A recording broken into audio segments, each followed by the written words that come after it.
I do remember giving my first tour of the Historical Society and being very nervous. I was not a people person. I was very shy, and walking around the Catlin house with even one or two people, I think it was a small tour group, talking to them about history. At some point I realized that the artifacts in the house made it so easy because they told the story, and you could really use those artifacts to talk about topics that I already loved and was willing to teach people about, and they could learn about the history through these wonderful objects in the Historical Society's collection and exhibits. So we're always trying to promote and preserve our local history, but we're trying to do it in several ways. We have what some people might call a house museum. It's an exhibit that shows the furniture of the house when people would have lived here, what it looked like. The man who donated his home to the Lackawanna Historical Society was George Henry Catlin. And in a codicil to his will, he indicated that property upon the death of his wife, I think at the time he wrote the will, his first wife, Mary, had passed away, and he married Helen Walsh from Carbondale. And I think the way the will read was that when she passed away, that the house, if we wanted it, would be turned over to the Lackawanna Historical Society. We're fortunate that two of our trustees are architects that work in the area, and they're very knowledgeable about what is involved in caring for an older home, particularly as significant as the Catlin house is. The Catlin house is deceptive from the street. It's a very quiet presence. It's surrounded by, currently by very large buildings, and it doesn't seem to be that extraordinary or that unusual. When one actually walks up to the porch and gets a sense of the scale and the space, and certainly when one opens the 4-foot wide door into the 50-foot long center hall, you really realize that this is not an ordinary house. This is not a poor man's house. It's not a mansion either, but it's certainly a very substantial and very unique place. The house dates from 1912, and there are two associations that I have with 1912. First of all, it was the year that my father was born, but it was also the sinking of the Titanic. And if we think about the Titanic and the nature of that ship and the sort of the quality of the interiors and the style of the interiors of the Titanic, this house is very much in line. And this is a statement of sort of quiet wealth and opulence, and very akin to, tied to that particular period of time in history. The living room furniture is from the Archbold estate, and it is in the Belter style. They are the living room settees and chairs. There's also a piano that dates from the 1850s, I would believe, that are there in that room. They probably, in 1912, were already considered antiques. They date from the 1860s, and they're a little out of character with the house, but obviously they were prized possession of the Archbolds.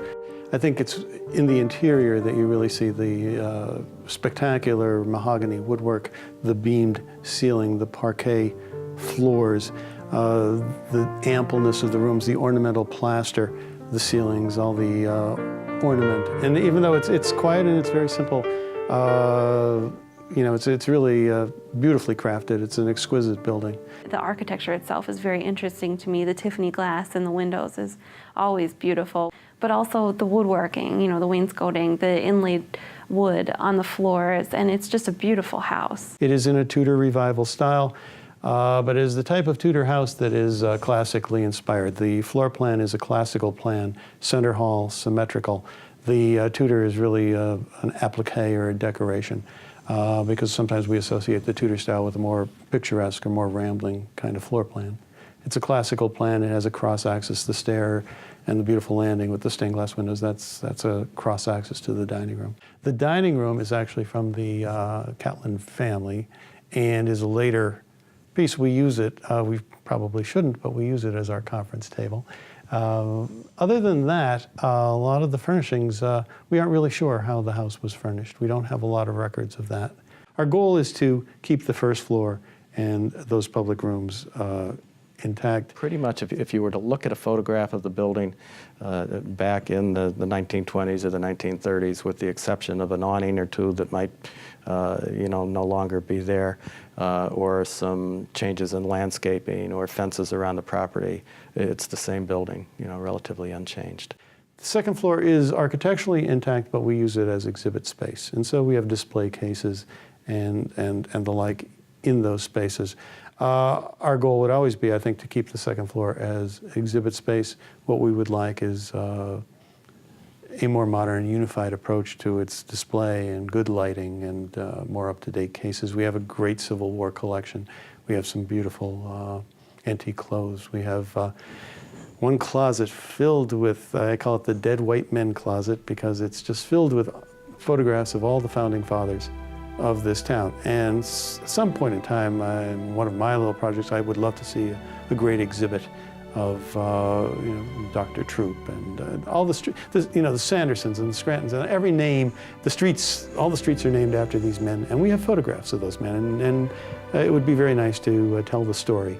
I've been coming here since I was a little kid, so I don't remember the exact day or time, but it's just a magical building. I just remember, you're always being in awe coming in here because it looks like you stepped into the pages of a history book. The fun thing about the Historical Society is there's something for everybody here, and it's just a fun place to be. And then I also, there's a lot of books here you can go through. So that's how I do research, or articles. You tell Marianne or some of the staff a topic that maybe you're working on, and they can even find certain pieces for you to read. There's so many benefits. I mean, besides just it's a good thing to support this beautiful Catlin house and this historical society that has been around a long time, you can use them as a research facility, and they're just wonderful. The people here are phenomenal.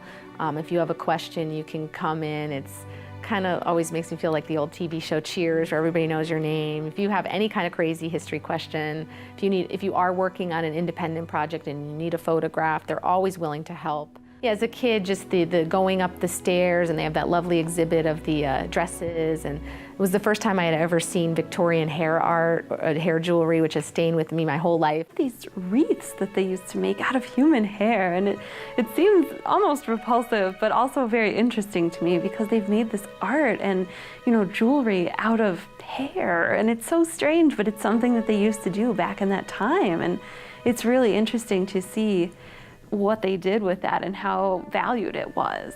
Our hair jewelry is really one of the most unique things in our collection. Years ago, when women wore their hair, it was long, and when they brushed it, they had a little container on their bureau, their dresser, and they would keep their hair in that. Just came off on their brush. And then when they had collected enough, they could take it. There were 2 or 3 places in Scranton that made hair jewelry. I think the fashion collection is so popular because people like to see how people dressed in different eras. And it's something that they can easily relate to. Everybody knows what a flapper's supposed to look like. But you've seen movies, you've seen books, you've seen magazines, but to actually see the garments up close and personal, is a unique experience, and they just love it. The detail that has gone into construction in the past is something that we do not have today, nor will we ever because of the expense. And it's wonderful to look at these older garments with their plush fabrics and their sense of detail and trim. It's just a fun thing to do. Preserving clothing is important to the Lackawanna Historic Society because it says something about our past. And that's what we are about, is preserving our past history. And certainly the way people dressed says a lot about their lifestyle. So it just goes along with our mission. Donations are the main way that we come across new collections pieces. And a lot of times they're donations from people whose maybe their mother or father has passed away, and they go into their house and they didn't realize how much stuff was in that house, and what are they going to do with it? So they'll call us and they'll say, you know, I was going through my mother's closet and I found her wedding dress and I found all these old photos, and I'm wondering if the Historical Society is interested in them. So that's when we turn into our policies, because if we took everything that was offered to the Historical Society, which probably is how we ended up with so many filled closets, if you go back to that non-professional, well-meaning volunteer who said, oh yeah, sure, bring it by, drop it off anytime, we would never have enough room to store everything. So we have to rely on the policies set by the Collections Committee. They meet on a monthly basis and they review any offered donation. So usually it's a phone call. Sometimes it's a box left on the back porch, which makes for interesting collection committee meetings. What can you say when somebody says, hey, do you want this? It belonged to my great-great-grandfather, Reverend George Peck. There are still really neat objects out in Lackawanna County, and people do show up with them. The Collections Committee of the Historical Society has a motto, which was coined by a woman who worked for the Pennsylvania Federation of Museums back in the 1990s. And her name was Rhonda Newton, and she was visiting the Historical Society, and we had been showing her around some of our storage areas. And Ella was a little bit embarrassed because some of our storage areas are overstuffed and very scary. And she kind of said to Rhonda, well, you know, we're going to improve this. And Rhonda said, that's all right. Historical societies are always scary. So that became our motto. We have a large number of objects, growing almost monthly, because every collections committee meeting we accept more stuff. Even though we're very careful about what we accept, more is coming in. Now I'm using the attic space, 3rd floor, which is not too bad. The problem up there, of course, is heat in the summer. Lack of heating in the winter is not a problem. But in the summer, we get the humidities, which can cause mold and deterioration of papers and textiles. And of course, all they can do with mold is stabilize it, kind of remove it, but they can't remove the stain. Anything that has gone, any of the writing, the ink, cannot be reconstructed. It is gone. Curator can go 2 different ways. One is design and development of exhibits, which I can do. In fact, I enjoy it a lot.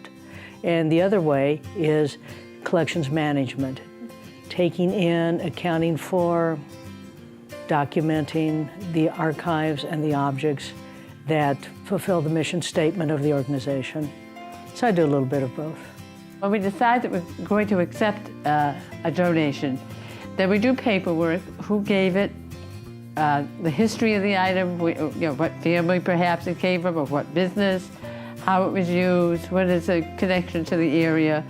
And we file all of this information, so if anyone ever came in and said, gee, I'd like to know more about that item, we can tell them. We have a history of it. We know its connections to the area. And then, of course, we send a thank you note to the donor. We're very grateful and appreciative. The Collections Committee has really 2 purposes. We accession and we de-accession. Accession means accepting something for the collection that we feel it's worth saving and preserving and will help to tell the story of the history of the area to people who come into the house. De-accessioning is sometimes we come across things in maybe a drawer or a closet that perhaps we don't have any history on it. Somebody just kind of dropped it off at some point in the past and it got stuck in a drawer. We don't know who it came from, what it is, how it was used. Then it may not really be applicable. We wish we could save everything, but sometimes we cannot. So we try to save the best.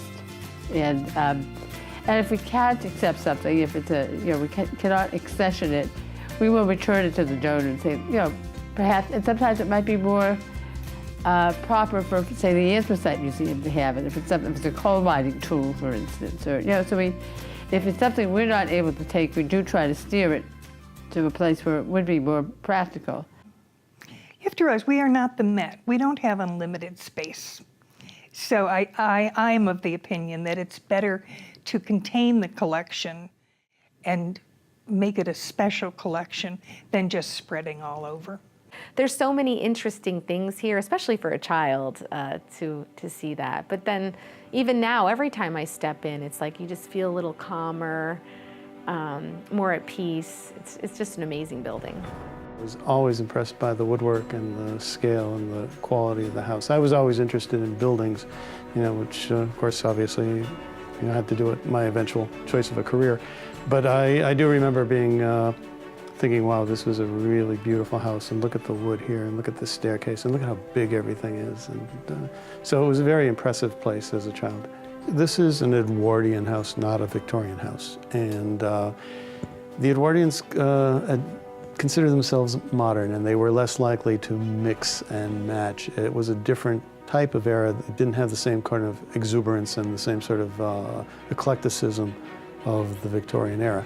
And the Edwardians also were, in many ways, the first moderns. When this house was constructed, it had a state-of-the-art lighting system, heating system, plumbing system. The bathroom was an important aspect of that modern life of being clean, of being able to, having privacy and being able to take care of the body in that way. So the suites on the second floor, and they are designed as suites, all have their own bathrooms, and they were not lavish, but amply scaled and well crafted and made out of very durable materials. The tile floors, tile walls, large porcelain tubs, soaking tubs, that kind of thing. And all that plumbing is still here. We've had problems with it here and there over the years, but it is all still here. The radiators are built into the floor behind the walls, and the original system had small fans that would project the heat out through grills. So there are no exposed radiators or pipes or things like that. Everything was built in. That's caused some problems over the years too, but it all is here, and it was state-of-the-art at the time. The change in the upstairs rooms has been a profound one over the years. The mine superintendent's office, anybody watching this program who hasn't seen that office should come down here and to 232 Monroe Avenue and see an absolute gem of a restoration. Our responsibility is to make sure that we take care of the house that was entrusted to us, and make sure that as issues come up, they don't deteriorate to the point where things are lost forever, and to just try to keep the house in period condition as it was turned over to us back in 1942. And for the most part, we can do that. There are some exceptions, but we can obtain roof tiles, we can match plasterwork and decorative woodwork, and we've even gone so far as to obtain paint samples and match historic paint colors. So we think that's kind of important, that if the Historical Society isn't careful about preserving this building the way it should be preserved, then how can we expect anybody else to? I think we feel we sort of have to set an example in that regard. I came to the University of Scranton with my husband. He was, as always, doing some research, and I was sitting in the Rose Garden at the University of Scranton, and I saw the house sitting here. So naturally, I came right up on the porch because I had to see it, and because I realized it was open to the public. I looked in the living room, which is immediately to your left when you enter through the entryway, and I saw this beautiful bustle gown. And I said, do you need people to help with that collection? I'll do anything. I can sew. I just want to, I'll do anything. I want to work with this collection. And she said, yeah, we do have a lot, and you can come back next week. And I showed up, and I think Marianne was kind of surprised that I just came, because I think, people probably say, I want to volunteer, And then, she was kind of stuck with me. I just started showing up all the time since 1996. So Arlene and I have been working together since 1998 on this collection. We really share a love of fashion for all the periods, of sewing. So we have a lot of shared interests, not just with that, but just in many other ways too. We choose what to display by Bridget and I just sitting down and talking about it, really. It's an informal process, and one of us will get a brainstorm, and we'll decide, for instance, that we want to display coats, which we are right now. And then we just go through the collection very carefully and see what we have. It might either be from one era, or we might want to emphasize a variety of eras. Oh, and it's in good shape, yay! Good. It's a nice shape. It's a little bit, and then it's a folder. Okay. So that's nice. So this is later. Yeah, this is later. Bridget and I just finished going through our parasol collection, and we basically have parasols from 2 different eras. And we have some that are in excellent condition and some that are not. And those that are not, we will de-access, but they still have value. People who are reenactors will buy them and have them covered. We have evening wear, we have sportswear, we have wedding dresses, we have some men's fashions, we have parasols, lots of hats, and gloves, scarves, shawls, coats. It's a pretty thorough gamut. We have a blanket from the Civil War. We have saddlebags from the Civil War. So there are some accoutrements that we have that are very precious and very rare. Our next display is going to be underwear. And we're going to jerry-rig a clothesline, and we're going to start way, way back when women wore bustles and tight corsets, and we're going to take it through the generations and end up with something from Victoria's Secret. We have dance cards that show balls that they had in the Scranton area. There's a whole movement up and down the East Coast that involves scores of people who teach it, who dance it, who follow the balls up and down the East Coast, going from Massachusetts all the way down to the southern states going to balls.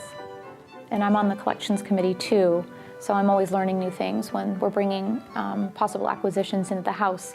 Ella Rayburn is very knowledgeable about a lot of the things, and we learn things as we see them at those monthly meetings. I've known 3 directors, and they've all been good. And Marianne Moran-S has managed to outlast all of them. I think there's graves out back. You have to check. But each of the directors has contributed, I think, in moving the society forward in their own areas of expertise. I knew Dorothy Silva, I knew Marianne Calimo, and then Marianne Moran. And Marianne is trained as an anthropologist, so tends to have an anthropology approach to things where she'll say, oh yeah, she can kind of analyzes a situation like an anthropologist might. Whereas a historian just takes the situation as it is and perhaps doesn't allow for a point of view. We're trained not to have points of view, while anthropologists perhaps are. And so Marianne's been working here some 20 years, which gives her a great institutional memory. And her memory is very good. She knows where things are that I don't know. People often come to the Historical Society's headquarters at the Catlin House, and one of the first things they say is, are you part of the University of Scranton? And we are more than happy to explain that no, we are an individual organization, a private nonprofit. We've existed since 1886. We've been at the Catlin House since 1942. So we actually predate the University of Scranton.